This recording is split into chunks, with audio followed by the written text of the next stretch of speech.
कभी सोचा है कि कैसे कोई एक अकेला इंसान इतिहास का रुख मोड़ सकता है? आज हम एक ऐसे ही कमाल के इंसान की कहानी जानेंगे, मदन मोहन मालवीय। एक ऐसा नाम जो मॉडर्न इंडिया की कहानी में बहुत गहरे तक जुड़ा हुआ है।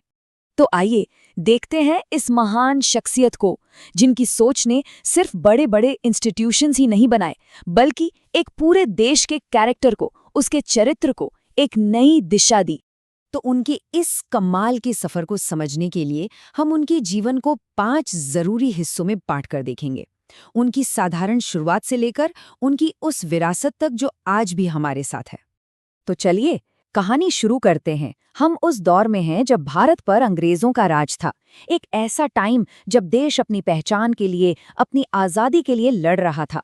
और ठीक इसी माहौल में जन्म होता है एक भविष्य निर्माता का। तारीख थी 25 दिसंबर 1861। जगह थी प्रयाग। मालवीय जी ने एक ऐसे हिंदुस्तान में जन्म लिया जो आप कह सकते हैं एक उथल-पुथल के दौर से गुजर रहा था। भविष्य कैसा होगा किसी को नहीं पता था, और आज़ादी तो बस एक दूर का सपना लगती थी। अपने आसपास लोगों का दर्द और उनकी तकलीफें देखकर, जानते हैं, युवा मालवीय के दिल में एक आग सी जल उठी। उन्हें ये एहसास हुआ कि उनकी जिंदगी सिर्फ अपनी तरक्की के लिए नहीं है, बल्कि पूरे समाज, पूरे देश की सेवा के लिए है। अब इतना बड़ा मिशन था तो जाहिर है कोई हथियार भी चाहिए था। उन्होंने चुना कलम की ताकत को। उन्होंने पत्रकारिता यानी जर्नलिज्म को बदलाव लाने का एक जबरदस्त जरिया माना। उनका ये मानना था, मतलब एकदम पक्का विश्वास था, कि अगर भारत को आज़ादी चाहिए तो सबसे पहले लोगों को जगाना होगा, और उन्हें जगाने के लिए एक आज़ाद और बेखौफ प्रेस से अच्छा और क्या हो सकता है। यही तो लोगों को एक साथ लाएगा, उन्हें हिम्मत देगा। और ये सिर्फ कोई हवाई बात नहीं थी, उन्होंने इसे सच में कर दिखाया।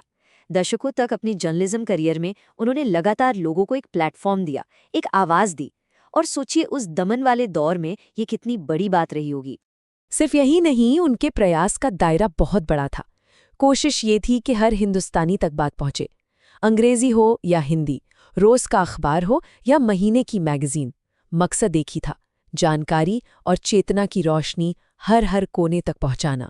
लेकिन मालवीय जी का मिशन सिर्फ पॉलिटिक्स या आज़ादी तक ही नहीं था। वो ये बात अच्छी तरह जानते थे कि किसी भी देश की असली ताकत उसकी संस्कृति में, उसकी जड़ों में होती है। तो चलिए अब उनके काम के इस हिस्से को देखते हैं। मालवीय जी ये देख रहे थे कि कैसे इंग्लिश कल्चर के असर से देश के नौजवान अपनी भाषा, अपनी परंपराओं, अपनी जड़ों से कटते जा रहे हैं। उन्हें इस कल्चरल शिफ्ट में एक बहुत बड़ा खतरा दिखा, और उन्हें लगा कि इस पर फौरन कुछ करना होगा। वो एक ऐसा भारत चाहते थे जहां की यंग जनरेशन मॉडर्न साइंस और नए आइडियाज को तो अपनाए, लेकिन साथ ही साथ अपनी हजारों साल पुरानी विरासत पर गर्व भी करे। वो एक ऐसा बैलेंस बनाना चाहते थे जो देश को अंदर से मजबूत करे।